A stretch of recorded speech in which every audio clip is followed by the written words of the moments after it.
At the beginning of the 20th century, despite Montevideo's rapidly growing city, the bulk of its social life was still concentrated in the centro and the Old City.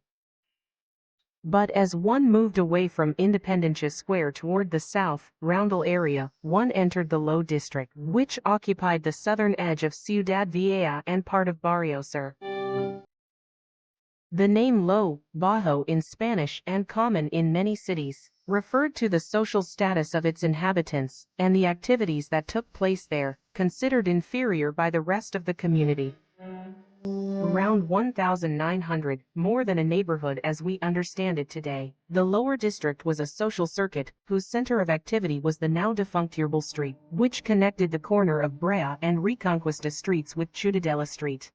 In the lower neighborhood, there were bars and cafes, already historic at the time, as well as dives, cabarets, dives, and brothels, where the most diverse groups gathered, from thugs, workers, sailors, and soccer players, to university students, politicians, and upper-class men, many of whom hid their identities by covering their faces. Drug dealing and consumption, primarily cocaine, were also common.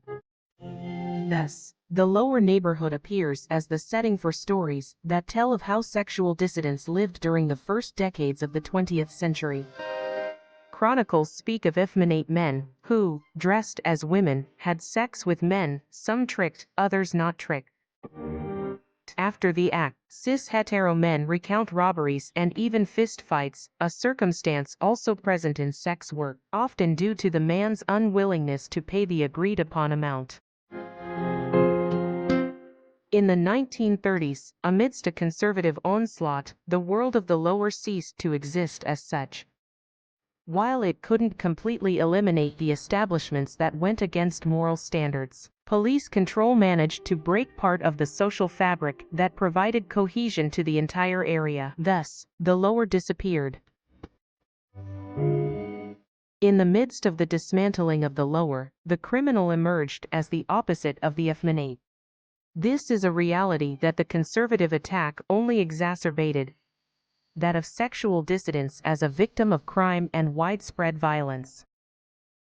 Among many cases that the press chose not to report, in 1938 the murder of a homosexual who frequented the area was reported, emphasizing the deceased's amorality. Not only did the press fail to protect his identity, but for several editions, sensationalist speculation about his descent into a repugnant life, his carrier of venereal diseases, and his criminal past was published. However, the murderers turned out to be a gang dedicated to robbing the locals, vicious wretches, according to the chronicles. After their capture, a crowd greeted them with cries of "murderers."